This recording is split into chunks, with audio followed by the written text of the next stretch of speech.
Hey guys, Fusebox here, and we're going to go over kind of an OG legendary hero that really doesn't get talked about nowadays as much, but he was just in the 10X. Actually, there's two of them, and this is going to be on my itty bitty baby account. We're going to start with Skartorsis. Real quick, they did just release a lot of information on the new Doom Tower. Just go to your news clicker, you can read through it. A lot of new abilities for clan leaders to implement into the clan, as far as power levels for people getting in, and if you're looking for a clan, it kind of helps you narrow down your search. A lot of good new stuff. They're coming out with a lot of new stuff lately, so that's always great. But let's get into Skartorsis. This guy's been around longer than I've been playing, for sure. I haven't been playing all that long anyway, but this guy's kind of like an old school guy, so you don't hear a whole lot about him. Absolutely amazing though. Let's start with he's a support champ because he does some serious damage if you build him up strong on his A1, which is an AOE attack. But keep in mind that most of his kit is actually built around being a support. So I'd say that though he can be built out for damage, kind of comes secondary.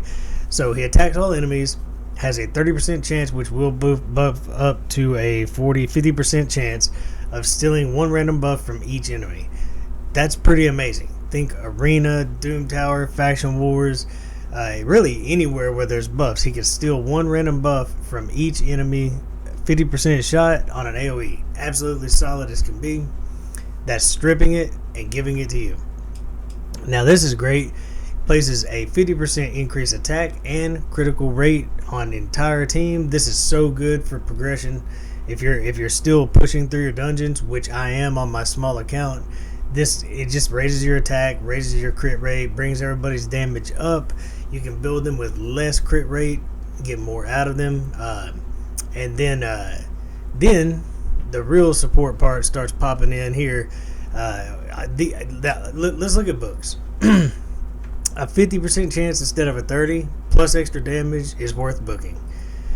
This guy is pretty much a carry.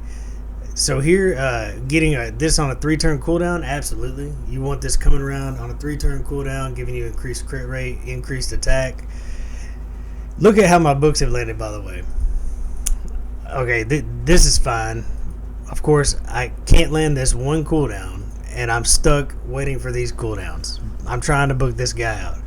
So this is a 7-turn cooldown, but it does go down to a 5. I just need 2 more books. This heals all allies.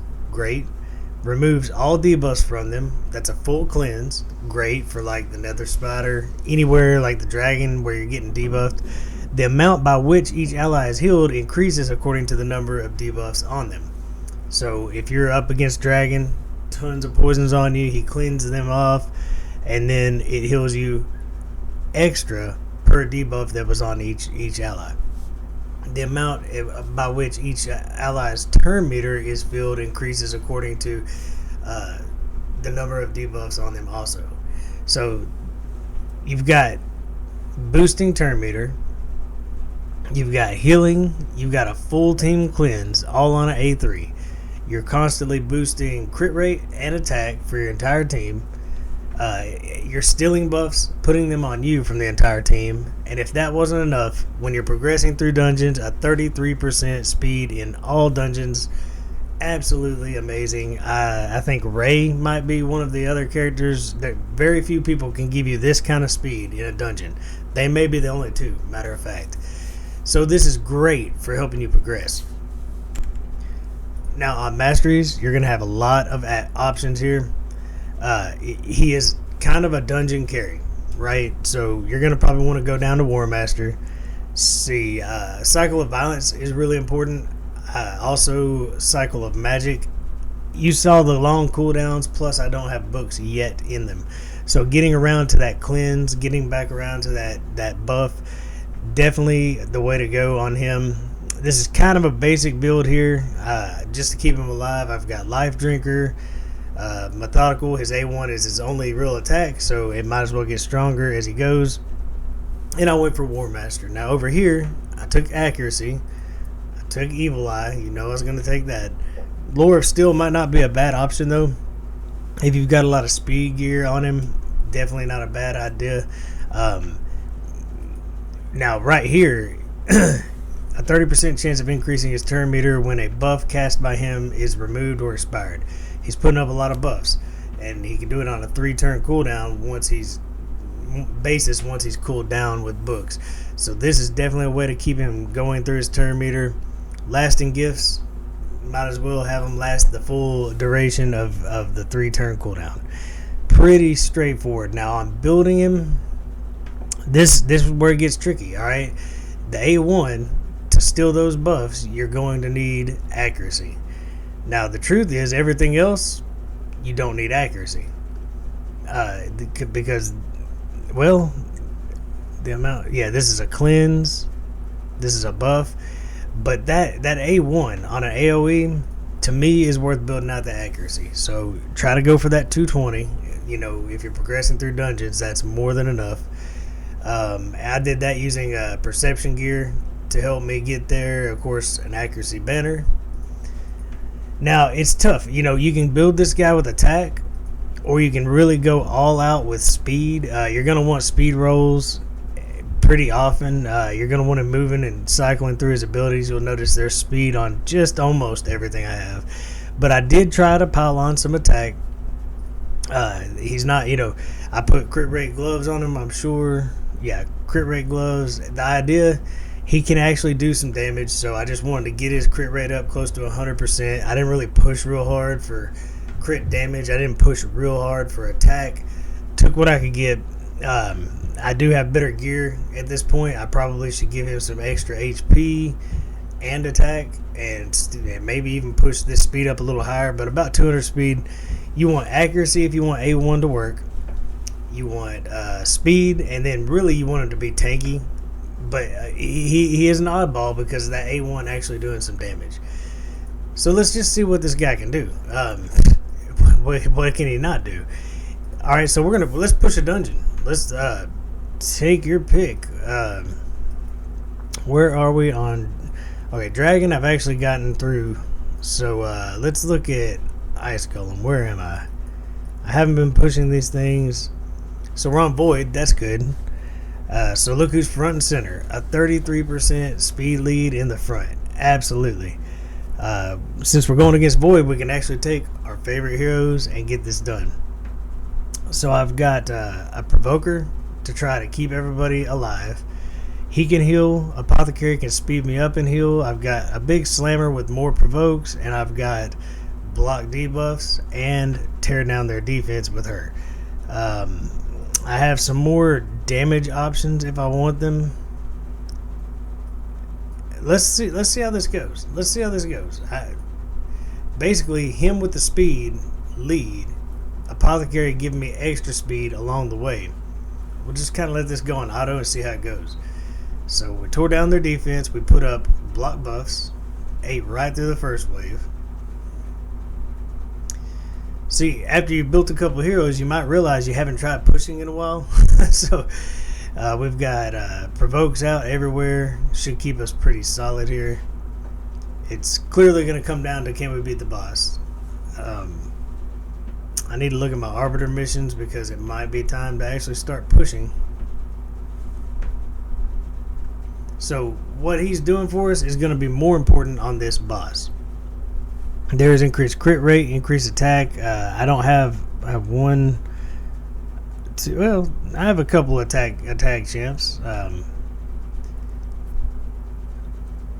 Alright, so here alright, we got decreased accuracy on everybody. We have decreased defense on everybody.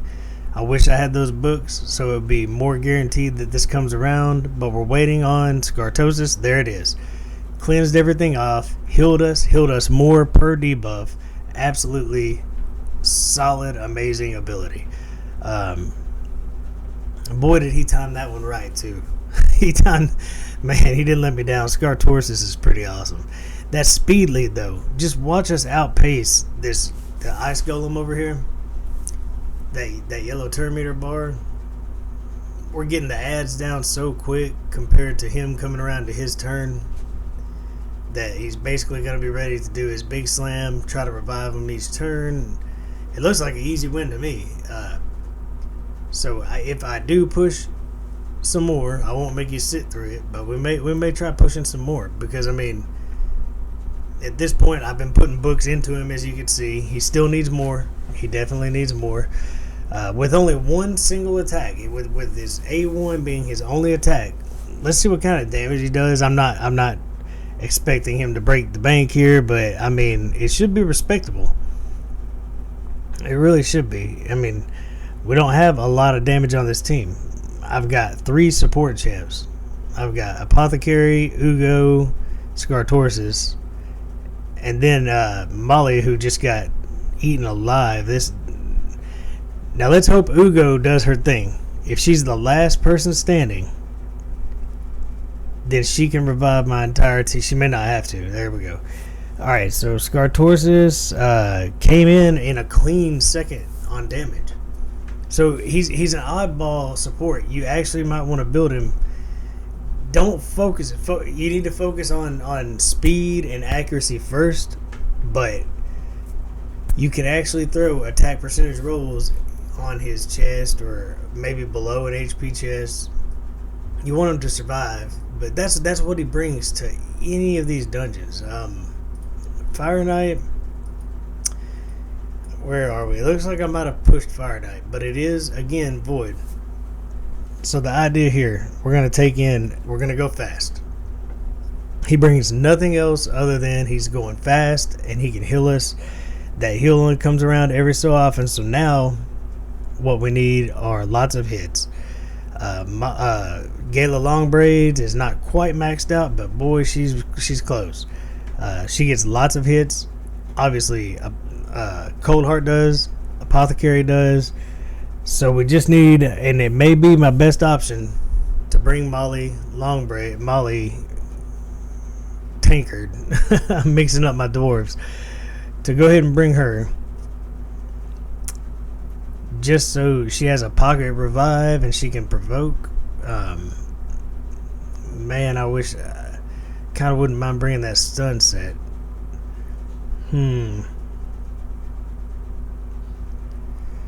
This is a tough call. I need all the hits I can get. Who else do I have?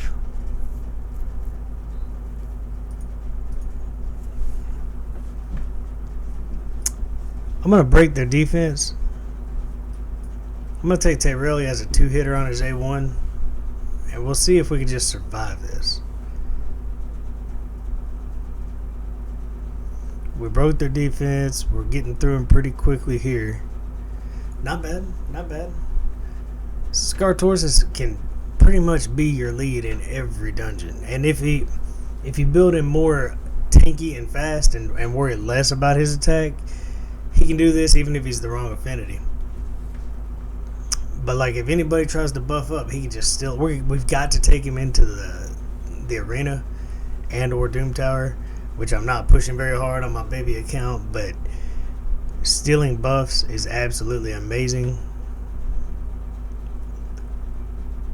The only thing you lose when you go into arena, now here the question is, can we? I have the only turn meter control I have is a little bit on Tyrell, and I do have my Cold Heart with her Heartseeker, but we did break down the shield. Can we place a Heartseeker in time? No. No, we can't. So this may be a fail. We're taking a lot of damage here. They're healing up. There's that big heal. We might be alright, but we really need a Heartseeker to fall in here. Gala Longbraids can't do this all on her own. I need a Heartseeker. There it is. There it is. We can do this one more time then. We're going to beat another stage. So, you know, in the 10X, Skartorsis was in there, and if you got him, especially if you're progressing, and if you're not progressing, let's go into the arena and show how fun he could be. The things you could do with him regardless. So that was actually a pretty clean win. I'm sure we could probably push a little bit of everything just by keeping him in the lead.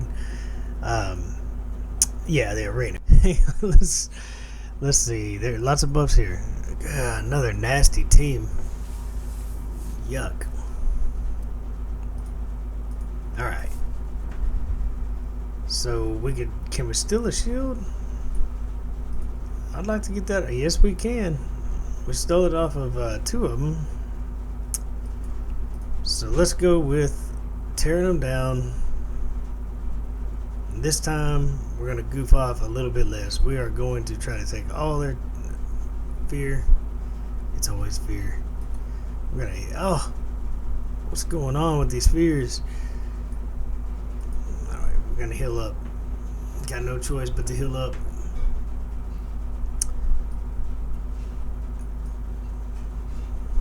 Let's cleanse everything. Heal ourselves up. Let's watch that turn meter. Yuck. Boy, am I picking the fights tonight. So we can steal that strengthen buff. Oh, wrong. Yeah. Here we go. I can steal it here. We took the other buff. I'll take it. I'll take anything I can get off of him. So now, boost ourselves up.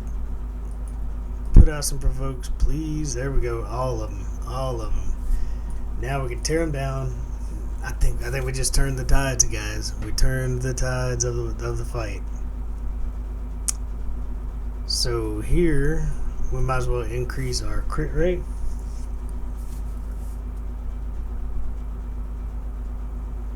I should have tried to steal that strengthen buff.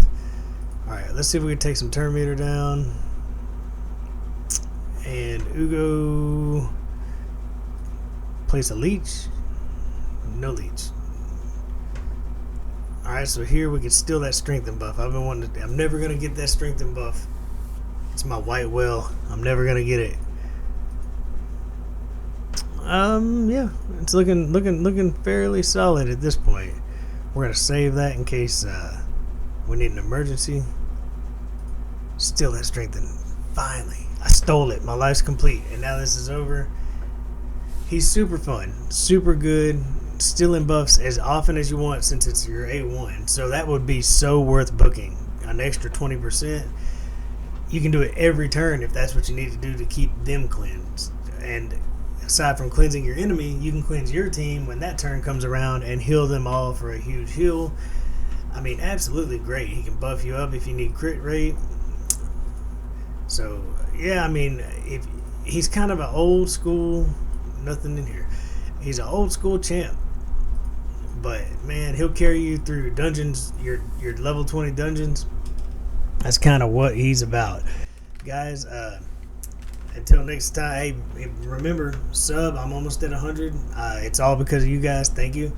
I'm sorry that I'm a little bit tired. It's gonna be a long week for me, but when I get off call next Thursday, I'm gonna really be getting into this hard and heavy. So give me any support you can. I appreciate it. Until next time, enjoy the grind.